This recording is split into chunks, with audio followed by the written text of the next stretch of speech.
My name is Scott Price. I'm Director of Product at BrainPop.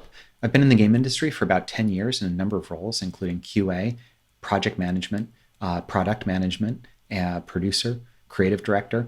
And I'd like to talk to you today about production in a game jam, what the role of a producer is in general, and how that fits into a student team working in a game jam.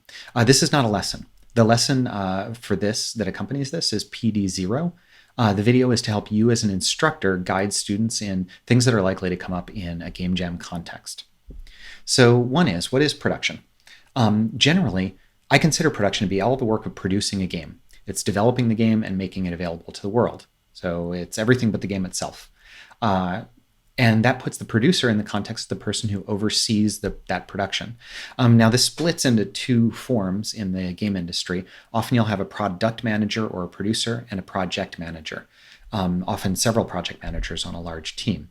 Product management, loosely speaking, is deciding what the product is, like why are we building this game, who's it for, and why is it worth building now? And the project manager is going to make sure that that happens. They're going to staff it, help keep it within budget and on time. So generally speaking, this is all about what are we making, who's making it, how, and when. And in the game jam context, that abstraction makes a lot of sense. It's about getting the team focused on the kind of game that they're making, and then helping them get it done on time, which means getting all of the specialized work to the people who are going to do it, the artists working on the art, the programmers working on the programming, and keeping the whole team together on the big picture. So things that I've done as a producer to make this concrete: keeping the master task list for the project. We'll call it a product backlog in the agile methodology in larger games, and it's got a version of it. It could be scrawled on a sheet of paper in a game jam, but making sure that there's that list that everybody knows is the work to make the game, and that everybody's working off of it. Also, prioritizing that work is really important. When everybody gets their heads down, it's easy to burrow into particular tasks. Having someone to step back and say, are we where we should be? What's most important? Is it more important that we get the basic characters into the game than the special, third level of the crazy character that somebody's really excited about? Prioritizing the work and keeping it all flowing. Often, one way to keep that going is to prioritize or to estimate the work. So working with the team to say, are we where we need to be? A game jam is a very, very time-limited exercise, so you've got to spend that time wisely. Producer can often help get obstacles out of the way of the team. So there is work to do on a game jam that's about keeping the team healthy and happy for the weekend or whatever the time the jam is. But it's also about getting the final build of the game submitted into the website, or getting the trailer made, or getting playtesting set up. And that's a great thing for someone in a production or producer role to just get out of the way of the rest of the team. Also, a producer acts as the advocate for the game. So keeping them, both the team and other people in the jam, understanding why that game is great and why we're all spending a weekend of our lives on it. Toward the end of the jam, I also find myself making sure that the game gets tested. So once we've got something playable, while the team is continuing on with other features that we consider important, I'll be out making sure that some version of the game is getting tested and that everybody knows how the feedback is going. So a quick side note that I think is really relevant for student groups. You've dealt with the versions of this anytime you've worked with your students on teamwork or team group projects. But here's how it plays out in the game industry, and that's that there are two kinds of producer. One is the director. I'll call them the director. They're responsible. They're in a hierarchy. They're responsible for making sure that the game is what it should be, and they make final decisions. So that's often what we think of when we think of a producer. There's another common structure for a producer to play, or a project manager to play, and that's of a coordinator. So if you've got a group of folks, the game artists are the experts in the visual media, the audio guy is great for the audio, and the programmer, well, she knows how to make that project happen in the code once you pick the tool. The coordinator approach to production is keeping all these folks working together and making sure not that they make the right decision, not that the producer makes the decision, but that the right person on the team makes whatever decision is necessary and that gets out to the rest of the team.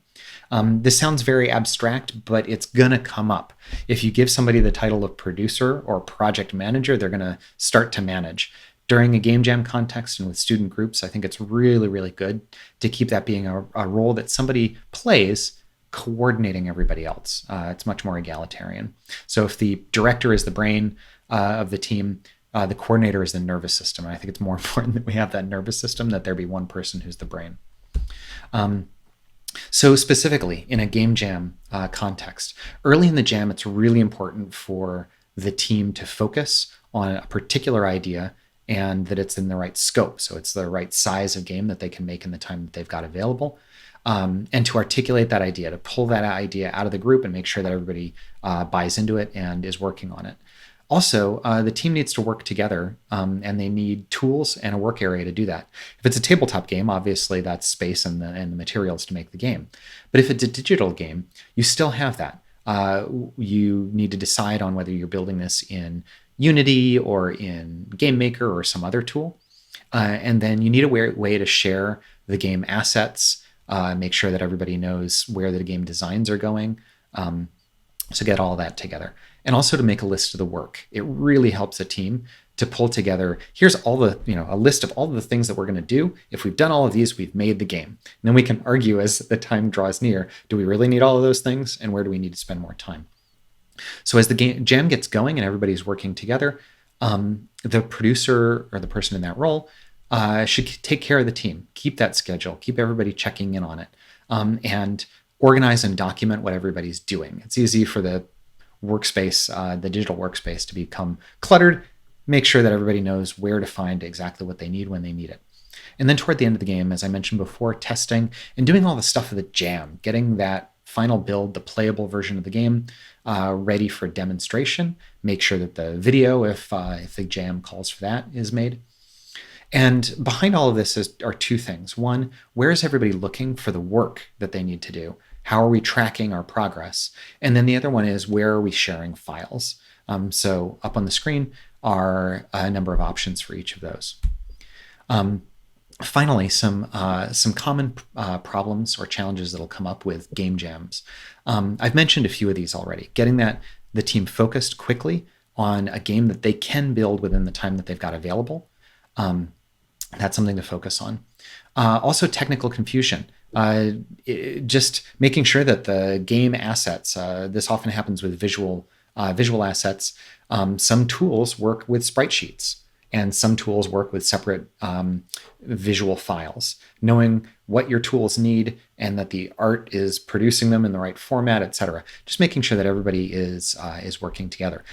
Not doing that has sunk one game jam game that I went together. And that brings up the next one, which is the game not coming together. Having someone set their ego at the door and be ready to help the team when it feels like the game just isn't coming together. Are we going to double down on this idea, or are we going to change it and try to do something else that feels fun within the game?